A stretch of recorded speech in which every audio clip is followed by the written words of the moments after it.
Well, I know Paul Atanganji personally. I have had to deal with Paul Atanganji way back in Cameroon. And Paul Atanganji, I usually don't blame him very much. I blame those who gave him the responsibility to do those kind of things. Because generally, Paul Atanganji is reckless in his communication. Paul Atanganji is somebody that speaks before he thinks. And again, he even doesn't have the capacity to carry out those duties that are entrusted in his hands because Paula Tanganji is a secondary school dropout. So you don't expect him to be able to process all those things that you were And a saying. felon, At the as I same time, learned also. I learned he's also yeah, a felon, right? of course, he's a felon. He spent time at the New Bell prison. That is not, I mean, that's not news to anyone. The level of recklessness you get from Paul Atanganji demonstrates to you clearly what system he belongs to. And I want to be honest here. Paul Atanganji is doing exactly what the system hired him to do. And that system has an approach at governance. Their approach is always ensuring that you go in a community and you take the dullest, you take the most stupid, you take the most reckless, you take the one that makes the people of that community begin to look low on themselves. And when they take this type of person, they use that kind of person to make the intelligentsia from that community start asking themselves questions, and that is deliberate. It's meant to break the people, create a circle of kind of dependency, and make the people to lose their self-worth. So all the trash that you're getting come out from the Atanga Ponji's mouth is not like it's something new. I just want to say this quickly as we are at the start of this program, before I conclude my remarks with respect to this question. Just before I came to the studio, Chris, I came away from there where I had a presentation talking about something called La stratégie de conservation du pouvoir. And while I was talking about that, I received some audio messages from some people on the ground, and those audio messages were in French. Those audio messages are telling the people in Douala that Ambazonian fighters have entered into Douala. And so they have to be careful because Amba are in Douala. And this is coming from the military who are warning people Amba has come and they are warning their outer posts. One even claims that some of the Ambazonian freedom fighters stopped in Suza and wreaked some havoc there before getting into Douala. I want to take this opportunity to make this clarification. And I want to send this warning. You and I know this is not true. You and I know this is manipulation. You and I know this is fabrication. This is still this still falls in line with Paul Atanganji style. And I talked about it elaborately on my show just now. This is an attempt to victimize our people again in the city of Douala. You know, they've sent in a lot of troops. You heard about the commandement opérationnel that happened in Douala at some point with a certain loss of 9 Bepanda people. So what they are doing is setting the scene to set an example on the people of the southern Cameroons who are based in Douala. You will hear tomorrow morning that they are breaking homes in neighborhoods that are suspected to be thickly populated by people of southern Cameroon's origins and carting men, young men, and all of those things out of there and claiming they will even plant guns on them and say these are Ambazonian fighters who have come into Douala to wreak havoc. This goes back to what I've been saying for a long time. I've been pleading with our people, get out of the cities and towns of La République du Cameroon. Because when the time comes like this, they are looking for somebody to victimize. They are looking for somebody to set an example on and to create fear and panic in the rest of the people. And that audio is a clear indication that they are preparing a Southern Cameroonians massacre again in Douala. And this is the handiwork of Well, Atanga I don't Ponji. know whether you listened to my monologue. I actually presented, before the monologue, I presented some images emerging from Ebolowa in the south, where Anglophone shops and Bamileki shops, as they call it, are being put on fire. So I wouldn't be surprised at all, especially Bonaberry in Douala, that before daybreak, Anglophones, as they call it, are being chased out and killed in that city. That's exactly what I'm raising this alarm. And I had raised this alarm before. I had told our people a long time ago, leave those cities. I don't know why it's so hard for people to understand this. I told them we have lost a lot of lives. We have gone through a lot of pain. We have seen, a lot of dehumanization. And you notice the attitude of the soldiers of La République du Cameroon towards their citizens. You see in certain places they're even playing, they're even fraternizing. But when they will come face to face with any of our people, it will be fire. It will not be laughter. They will kill. They don't joke when it comes to our people.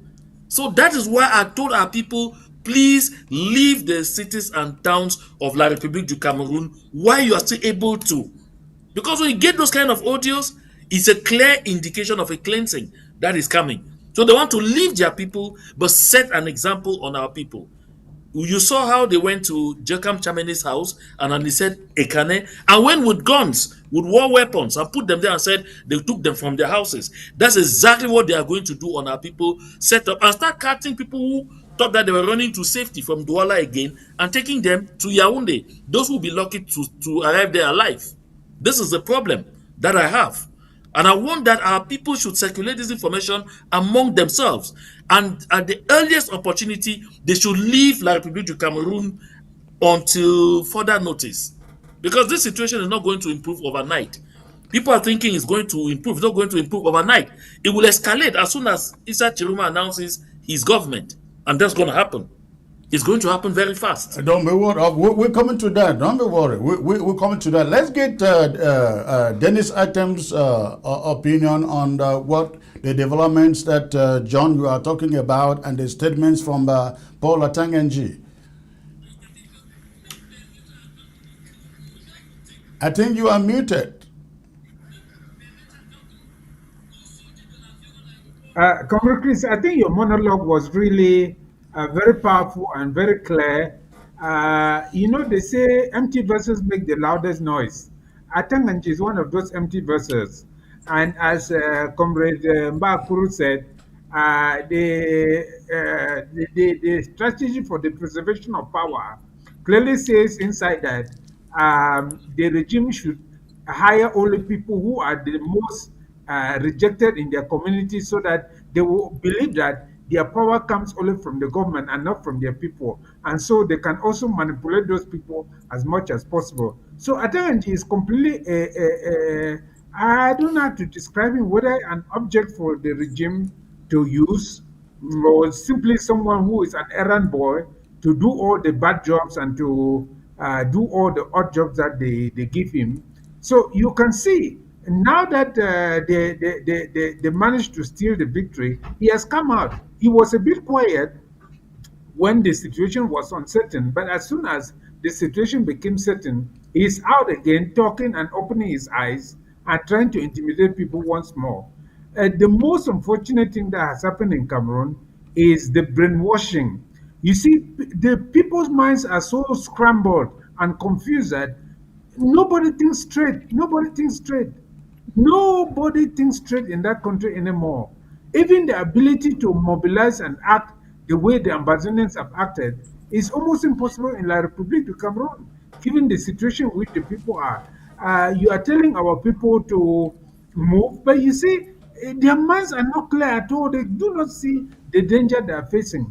So it's a very, very bad situation that we're facing with people like Paul Atanganji and the regime itself, because the damage it has not done is not just electoral theft.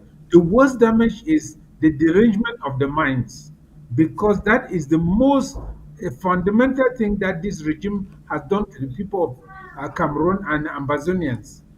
So let us wait and see how things will turn out. But I don't think Atanganji will laugh for very long. Things will catch up with him. Things will catch up with him. John, you talk about Anglophone. I'm using their terminology. You talk about Anglophones better leaving La République du Cameroon. There is a certain class of Anglophones that you and I know have nowhere to go to. I'm talking about all the elite, all the chiefs, the phones who are hiding over there. What becomes of them when the people begin to leave? Because when the attack comes, francophones don't care who you are. They only care that you speak English. Well, you cannot sow cocoyam and expect to harvest plantain. I mean, it's that simple. For those ones, I suppose they have the means to come and meet us here in the diaspora so that we can start having some very interesting conversations with them out here. Because what is certain is that, I mean, I've been trying to educate that particular class of people that you are talking about with respect to what happened in East Timor. You know what happened in East Timor? The people, the elite of East Timor, just like those members of the CPDM crime syndicate in our land, thought that they were, so loved by the people of Indonesia. And so when they kept working with the people of Indonesia against the interest of their own people, they believed that they could even become citizens. If anything happened, they would stay in Indonesia. But in the end, when East Timor got its independence, when East Timor succeeded in breaking off from Indonesia, those people wanted to stay in Indonesia. But you know what the Indonesians did? They gathered all of them and got to the border and pushed them into Timor-Leste. Whatever the East Timorians did with them, that was their business. And the reason they did that was that they said those people were traitors, because if they had allowed them the opportunity to know the reality in East Timor, to know the truth about the feelings of the East Timorians, they would never have lost that territory. So I've told those people that when push will come to shove, the people of La République du Cameroon would definitely say that you made it impossible for them to understand the real feelings of the ordinary Southern Cameroonians. And so you were the one that caused them to lose the grip that they had on the Southern Cameroons. And so you cannot want to have safe haven in their country. And of course, what is going to happen is going to happen. Don't forget, uh, my brother Dennis Atem can just talk a while ago about some components of that strategy, the conservation du pouvoir. That's what I'm just presenting really detailedly on the air. That particular document creates a national tribe.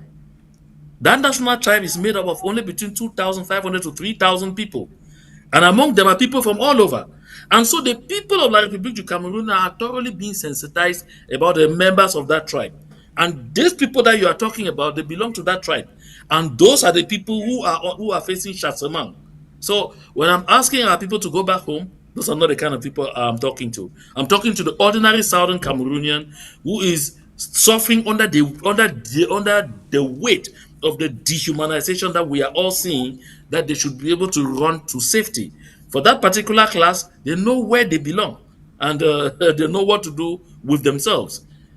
If you ask me, I say let them rot in hell. Dennis, please. Many of them are forgetting that Paul Biya may not even rule for 1 year, even if he has stolen the election. So, it will catch up with him very soon. And possibly the next regime may not be that of the same people. So, the Atangans and all those people, the chiefs and fronts who have decided to betray their people to go, and I don't know whether it's for the small allowances that they are giving or for what, I don't know, because they don't have a sense of nationhood. If you go to the Amazonian people today, they will go to war if a neighboring tribe enters their territory.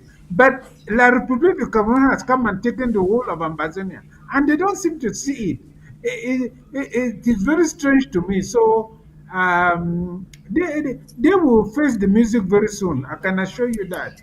Because if they think that they're hiding behind the name of Phobia, that name will go also very soon. That name will also disappear very soon. So things will take a very different turn in a very short while. I can assure you about that. So let us just wait and see. Now, let's look at this. A number of things are happening. You find, I have learned that the Pope will be visiting Cameroon for whatever reason. I don't know why he should be going there now. To me, I would say go nowhere, not even not Cameroon. Because I had a situation where he goes and talk about peace, need for peace, peace. Oh, yes. I think at this moment, Cameroonians need justice before they can talk of peace, and no amount Yes. of preaching peace will give the people their stolen victory. Number two, I Yeah. see the United Nations Human Rights Commission indicting Cameroon for indiscriminately shooting people, picking up someone, putting them behind bars, pressure all over the place, and in the midst of this, very few countries. I don't think I can count up to three countries that have formally greeted Paul Biya for a certain re-election. What do you guys make of this, John? Let me just go first, John. Okay. You know, I don't think Cameroon takes the Western world seriously at all because it knows that at the beginning they will do that, but in 2 days they will come back and fraternize. And because remember that it is the Western world that is manipulating phobia all along. France and the United States and Britain, they are the ones manipulating La République du Cameroon. So they don't care. They know that all of this is just theatrics. Even the United Nations is not serious because in no time you will see that it will come back and start fraternizing. You hear the IMF giving more loans to Cameroon. So nothing will happen really. So they don't care. They are just laughing at all the theatrics because they said, don't bother about the so called international community. It means absolutely nothing.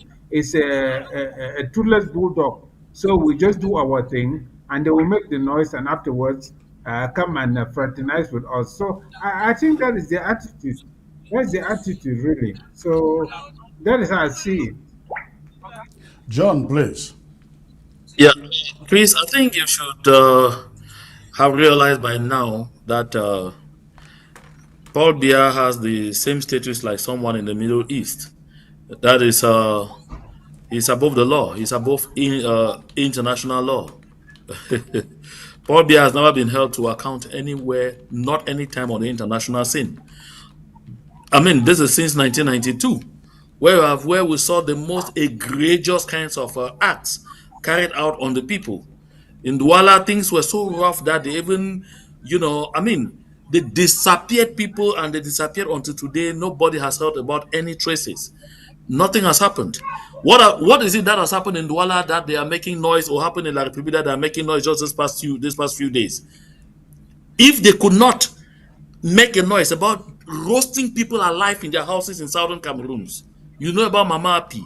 If they could not make noise about shooting babies on the streets, you know about Bebe Carol Louis. You know about Bebe Brandy Tato. If they could not make a noise about what happened in Gabu, after the noise they made about Gabu, what has happened until today? So what I want to say is, La République du Cameroon is certain about one thing. As long as they protect the interest of France, they can go ahead and do everything they want with impunity. You saw that Ouattara knows that. Ouattara did the same thing in Cote d'Ivoire when he was fighting to take power from Gbagbo. And he's even doing it again right now. Nothing's going to happen. I've told people about the international system.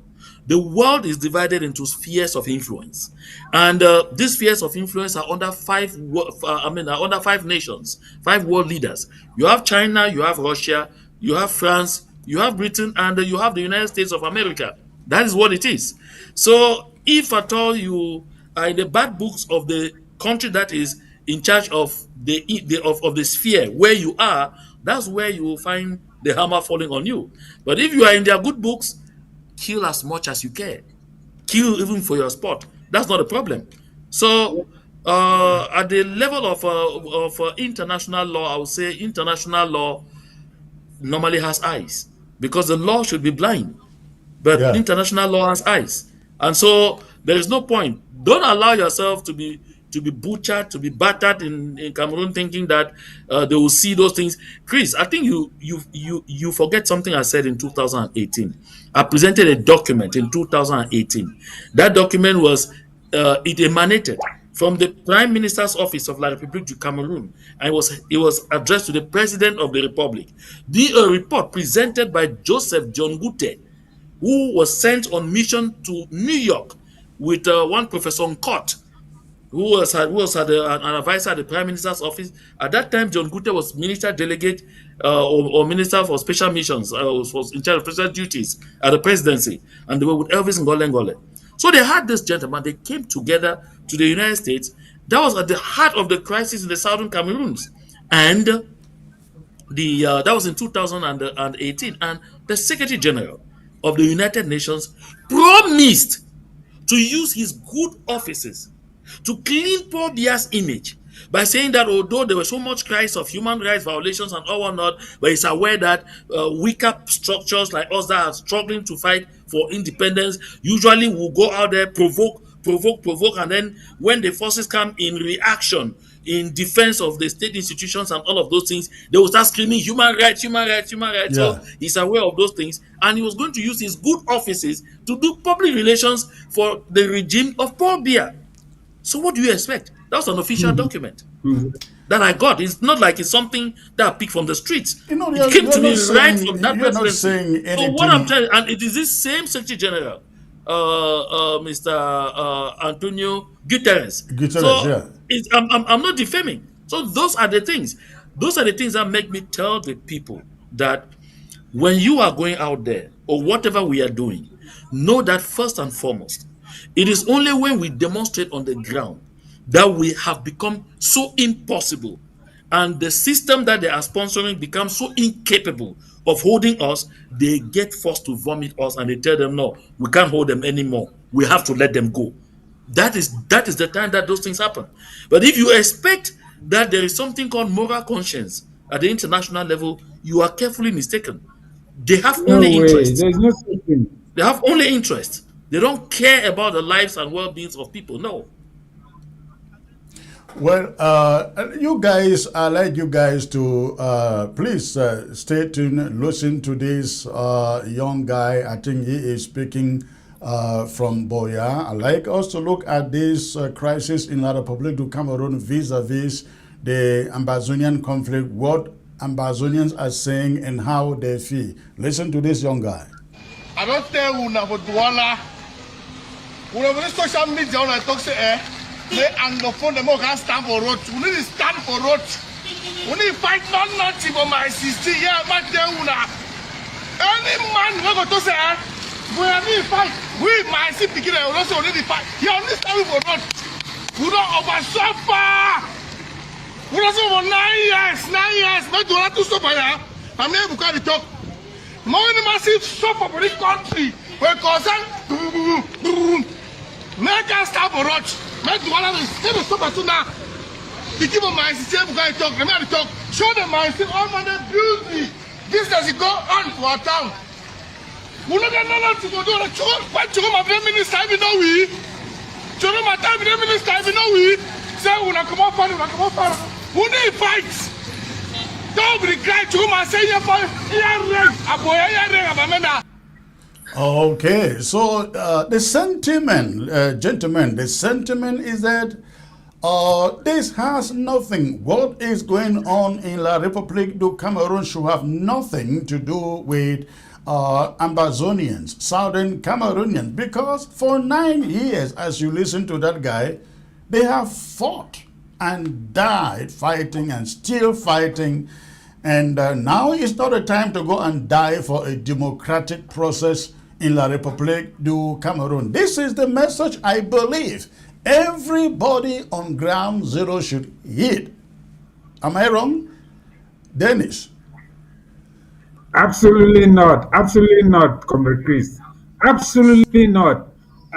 This is their fight. They should fight it. The only mistake I hear from this man's talk is that we have oversuffered. No, we have not oversuffered. We have suffered, yes, and we are continuing to suffer. Our fight is not yet over. Our victory is not yet guaranteed.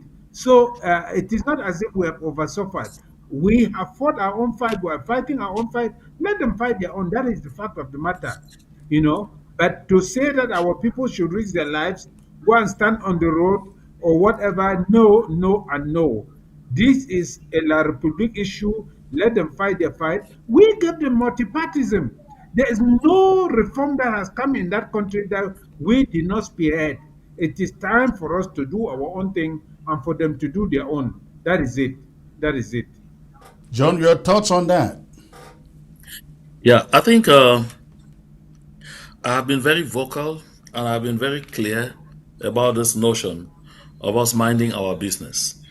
Let the people of La République du Cameroon fight their fight. While they are fighting their fight, we mind our business. But minding our business doesn't mean that we fold our arms.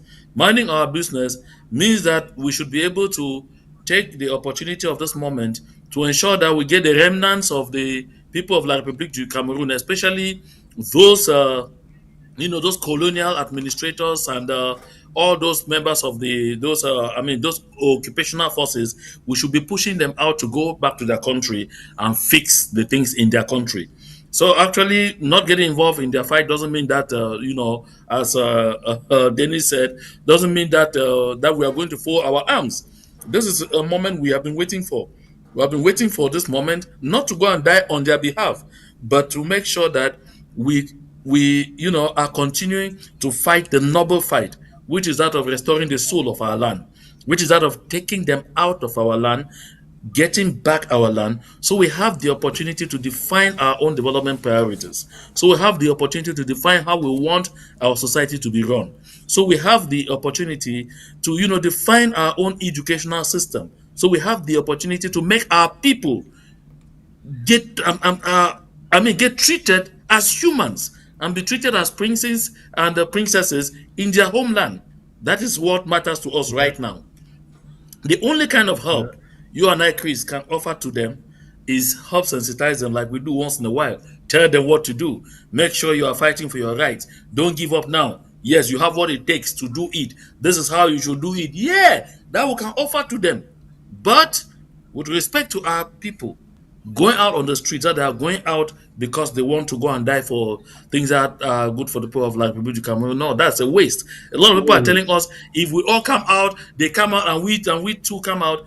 I said it, that they were going to find themselves being addressed terrorists, just like they have been going on social media and happily addressing us terrorists. It has started.